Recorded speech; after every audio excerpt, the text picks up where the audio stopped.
Salam alaikum, shalom aleichem, que la paix soit sur vous. Bienvenue, mesdames, dans ce 78e épisode du podcast Fini les dettes, votre rendez-vous hebdomadaire pour reprendre vos finances en main.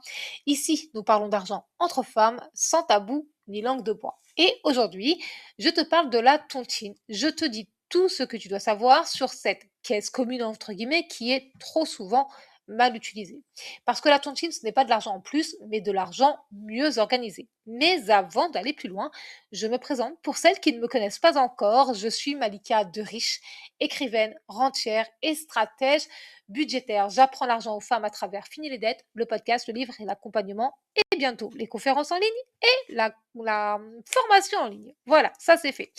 Personnellement, la première fois que j'ai entendu parler de la tontine, c'est quand je cherchais à rembourser 12 000 euros de dette. C'était aux alentours de 2011, il y a très longtemps, donc je m'informais beaucoup sur les finances personnelles pour sortir de l'endettement et construire la vie dont je rêvais. J'ai très vite compris tous les avantages de la tontine ainsi que ses limites. Si tu as envie de tout savoir sur la tontine, installe-toi confortablement, prends de quoi noter pour une écoute active, pense à t'abonner si ce n'est pas encore fait et surtout partage cet épisode à au moins une femme que tu connais. Je suis certaine qu'elle te remerciera et moi aussi. Ce 78e épisode du podcast Fini les dettes se compose de 4 parties. Partie 1, la tontine, qu'est-ce que c'est? Partie 2, avantages et inconvénients de la tontine.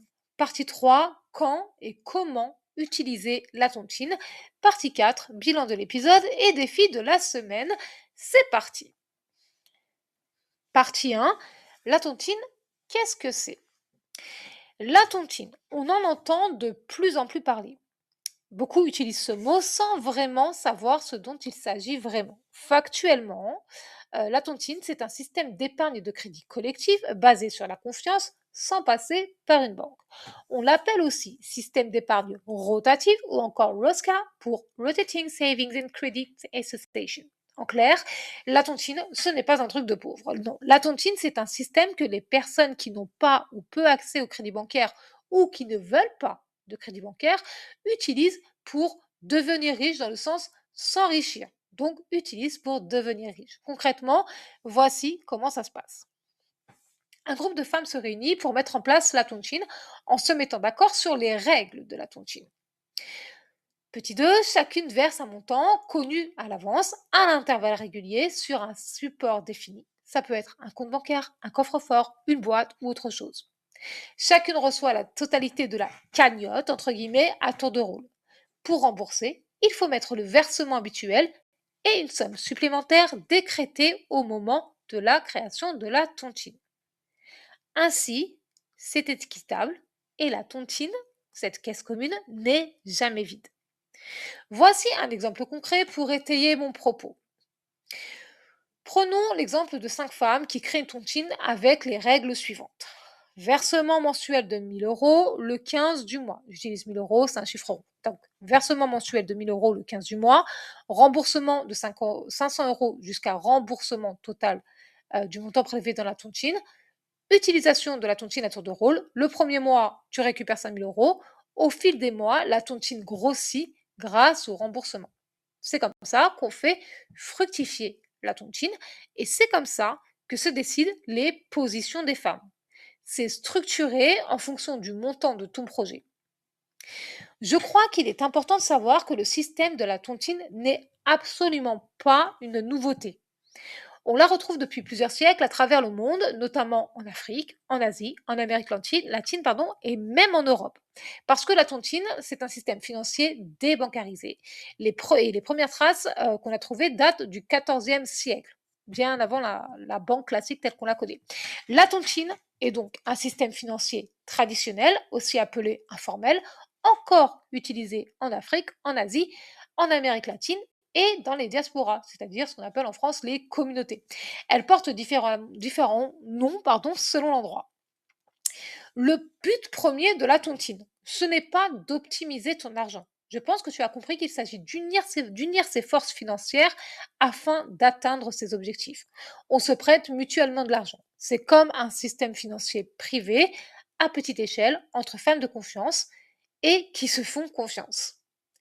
La tontine a été créée pour accéder à l'argent quand on en est exclu. Selon la Banque mondiale, la World Bank, donc selon la Banque mondiale, aujourd'hui, 740 millions de femmes dans le monde n'ont pas accès à un compte bancaire. Dans certaines régions du monde, les femmes sont jusqu'à 20% moins bancarisées que les hommes.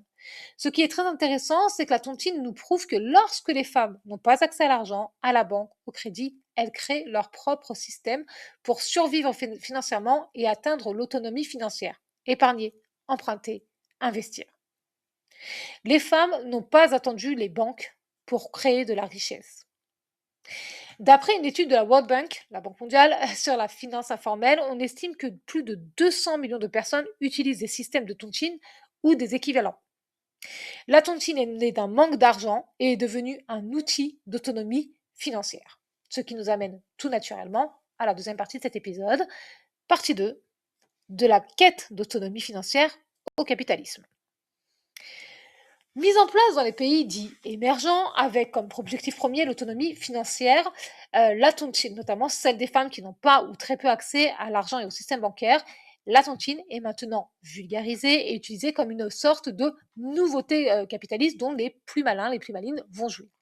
Là, je te parle notamment des tontines en ligne. Ce sont des produits financiers vendus comme du «c'était tellement bien mieux avant». Les entreprises qui ont créé et vendent ce produit gagnent de l'argent sur l'argent de la tontine.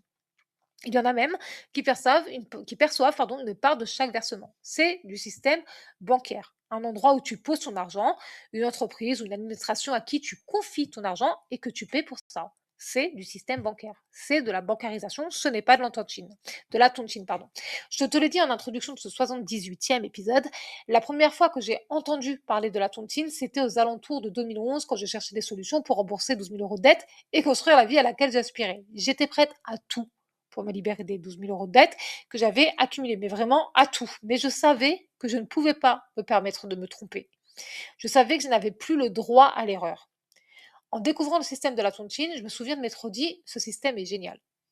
Je le garde dans un coin de ma tête pour plus tard parce que à ce moment-là, je savais que si j'utilisais la tontine pour me désendetter, j'allais devoir rembourser l'argent prélevé de la tontine. En fait, j'allais me désendetter en m'endettant. Et ça ne me convenait pas. Maintenant, là, au moment où j'enregistre cet épisode, nous sommes en 2006 et force est de constater que la tontine a beaucoup changé. En effet, à l'origine, la tontine, c'est un système d'autonomie circulaire qu'on retrouve dans beaucoup de régions du monde, comme je l'ai dit, y compris dans des pays dits émergents. La tontine est plus souvent utilisée par les femmes parce qu'elles sont exclues du système bancaire, elles sont dépendantes financièrement et contraintes économiquement. Grâce à la tontine, elles peuvent créer un commerce ou acheter du stock, acheter un véhicule, se former, scolariser les enfants, etc. Dans ce cas-là, la tontine est un levier d'émancipation, pas un luxe, pas un jeu. La tontine, ce n'est pas un 13e mois. La tontine, ce n'est pas le jackpot du loto. Mais aujourd'hui, dans les pays occidentaux, la tontine est récupérée et détournée. Elle est repackagée, elle est marketée. La tontine est présentée, j'ai même envie de dire qu'elle nous est vendue comme une astuce, un truc ou une faille financière que seuls les plus malins et les plus malines connaissent, une opportunité à ne surtout pas rater. Je pense notamment à celles qui utilisent la tontine pour voyager, pour s'aérer, pour s'évader, pour s'acheter une télé plus grande, un sac à main de luxe, etc. Ça, ce n'est pas de l'économie circulaire. Ça, c'est du capitalisme. Ça, c'est faire semblant d'être riche. Ça, c'est utiliser la tontine n'importe comment en créant des dérives et des conflits inutiles. Par contre, je suis tout à fait d'accord avec le fait d'utiliser la tontine pour s'enrichir. S'enrichir réellement, créer de la valeur, de l'argent. Pour moi, c'est logique. C'est normal. Parce que finir les dettes, ça va plus loin qu'on se débarrasse des dettes. La tontine, ça permet de faire circuler l'argent et par le biais de cette circulation, chaque participante peut sortir d'une situation précaire et ou dangereuse, comme trouver un nouveau logement, fuir un mari violent, accéder à l'emploi grâce à une formation, payer son permis de conduire ou s'acheter un véhicule, sortir de l'endettement et ne plus dépendre du système bancaire puisque la tontine permet d'épargner et d'investir sans intérêt, sans agio, pardon, sans courrier ni appel de la banque. Elle permet aussi d'atteindre la liberté financière en créant son activité, en ouvrant un commerce, etc. Donc la tontine permet de s'enrichir. Ce qui est intéressant avec la tontine, c'est que tu peux atteindre l'autonomie financière, t'enrichir et donc être vraiment libre financièrement et géographiquement sans nourrir le capitalisme et tous ses travers. Tant que tu as une stratégie financière dans laquelle elle s'intègre et que tu as une relation saine avec l'argent, tu peux utiliser la tontine. La tontine. Mais avant de créer une tontine ou de piocher dedans, il est très important d'en connaître les avantages et les inconvénients pour savoir où tu mets les pieds, pour savoir si c'est fait pour toi, pour savoir si c'est le bon moment ou pas. Ce qui nous amène tout naturellement à la troisième partie de cet épisode, partie 3, avantages et inconvénients de la tontine. Pardon. La tontine, je te l'ai déjà dit, hein, c'est de l'économie circulaire avec ses avantages et ses inconvénients. Pardon. Reste très concentré sur les inconvénients, surtout si tu t'apprêtes à entrer dans une tontine. Connaître ces inconvénients va te permettre de bien choisir ta tontine ou de mieux la structurer, notamment via des règles non négociables. Petit 1, ce que la tontine apporte. Elle apporte un accès à une grosse somme d'argent, rapidement, sans crédit, sans dossier bancaire inconstitué, sans crainte de refus. Elle apporte aussi la discipline financière. Tu cotises, tu épargnes, même si tu n'as pas l'habitude. Clairement, tu apprends un fondamental des finances personnelles. Il n'y a pas d'intérêt. Tu cotises, tu prélèves, tu rembourses. Elle apporte aussi l'accessibilité. Tu n'as pas besoin d'avoir des revenus élevés. Et elle nourrit la sororité. Quand tu entres dans une tontine, tu fais partie d'un cercle de femmes intéressées par l'argent et concentrées sur leurs objectifs. Des liens, des amitiés se créent et perdurent dans le temps. Quand des femmes se donnent de la force avec l'argent, ça change tout. Ça change les finances, la vie, la perception des choses, les habitudes, les choix et les opportunités. C'est vraiment très important. Quand c'est bien utilisé, la tontine fait des miracles. Par contre, voici ce qui peut faire perdre de l'argent et de l'énergie. Pour commencer, l'illusion de gestion financière. Dans mon accompagnement Fini les dettes, je vois beaucoup de femmes qui ont l'impression de gérer leur argent. Elles conçoivent la tontine comme un plan d'épargne. Elles déplacent l'argent, elles prennent l'argent quand c'est leur tour. Et leur logique financière s'arrête là. En réalité, tu dois noter dans ton budget mensuel la cotisation de la tontine à date et montant réel. Ça fait partie de tes revenus et dépenses. Pour savoir ce qui se passe avec ton argent, tu dois suivre ton argent, le traquer. Ça fait partie de la bonne gestion financière. Deuxième inconvénient, les risques de conflits. Les conflits et les risques humains. Si la tontine est mal structurée, si ces règles ne sont pas clairement définies et contractualisées sans nécessairement passer par la voie notariale, c'est-à-dire une signature du contrat chez le notaire, il peut y avoir des tensions parce qu'il y a des gens mal à l'aise avec l'argent. Et ça crée parfois des frictions, des disputes. Il peut aussi y avoir des retards, des impayés ou encore des disparitions de fonds, c'est-à-dire de l'argent, en tout ou partie, de la tontine. Genre, ça a disparu, on ne sait pas c'est où. Dans les systèmes financiers informels comme la tontine, on considère que les défauts, les risques peuvent atteindre 10 à 20% dans les groupes mal structurés. Il peut y avoir des vols. Voilà, on peut dire les choses clairement. Ce qui nous amène tout naturellement à la partie suivante, mais du coup, quand et comment utiliser la tontine. Arrivé à ce stade de l'épisode, je pense que tu as compris que je suis pro-tontine. Pro-tontine. Je suis pour. Je crois vraiment que lorsqu'on est bien encadré et que lorsqu'elle est bien encadrée et bien utilisée, la tontine peut permettre d'évoluer financièrement et même de vivre une véritable ascension sociale. Je te conseille donc d'utiliser la tontine pour un objectif précis et important. Par exemple, financer un projet ou un achat qui va te rapporter quelque chose, qui va débloquer une situation, etc. Par contre, n'utilise pas la tontine pour combler un déséquilibre permanent. Si tu es toujours dans le rouge, apprends à gérer ton argent et arrête d'utiliser la tontine. La tontine, c'est une dette, c'est de l'argent que tu dois rembourser. Ne l'utilise pas pour financer un voyage dont tu peux te passer. Par exemple, la Umrah, un voyage spirituel, une virée entre copines parce que des études prouvent que ça fait du bien, etc. Ça, c'est non. Ne l'utilise pas non plus pour offrir un ou des cadeaux, jouer les riches ou quoi que ce soit d'autre de ce genre. De manière générale, rappelle-toi que lorsque tu pioches dans la tontine, entre guillemets, tu vides la caisse commune. Quand tu prends l'argent, tu engages la confiance de tout le groupe. Donc, tu as une responsabilité vis-à-vis de cet argent. Si tu prends l'argent parce que c'est ton tour, mais sans but précis ni objectif important, laisse l'argent à la suivante qui peut-être doit financer quelque chose d'important, qui est peut-être est pressé par le temps.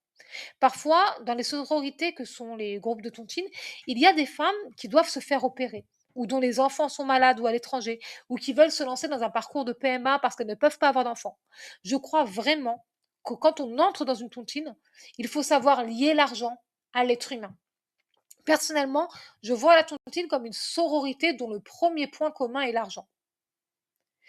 Clairement, selon moi, bien utiliser la tontine signifie l'intégrer dans ta stratégie financière, la noter sur ta fiche budget mensuel et réfléchir à des investissements. Ensuite, ça signifie rester dans ta capacité financière. Aucune économie circulaire ne doit déstabiliser ton budget ni te mettre sous pression financière. Bien choisir ta sororité, ça c'est primordial. La base pour que tout se passe bien, tu dois avoir plus que des affinités, plus que des connaissances, plus que des souvenirs ou les liens du sang avec les autres membres. Rappelle-toi et garde en tête que la tontine, c'est de l'économie circulaire, donc de l'argent. Mais la tontine, c'est aussi un système d'endettement. Donc entoure-toi de femmes instruites et structurées financièrement qui ont une vision de la sororité et de la tontine similaire à la tienne. Investis ce que tu récupères. C'est là que ça devient intéressant. Avec l'argent de la tontine, tu peux créer un actif et donc t'enrichir.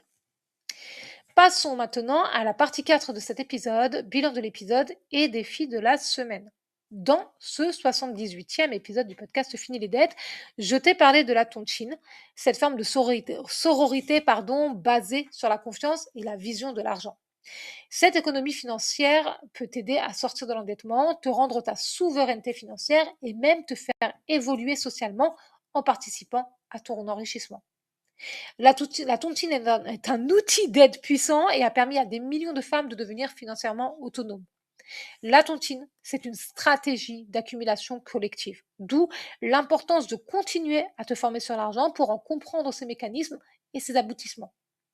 Pour le défi de la semaine, je te propose de prendre ton carnet de notes et d'écrire si tu es déjà entré dans une tontine ou que tu es actuellement, ce que tu en penses, ce qui te convient, ce qui ne te convient pas, ce qui ne te convient pas. Sache que les règles de la tontine peuvent être améliorées et surtout qu'elles doivent être claires, strictes pour qu'il n'y ait pas d'abus et que personne ne soit lésé.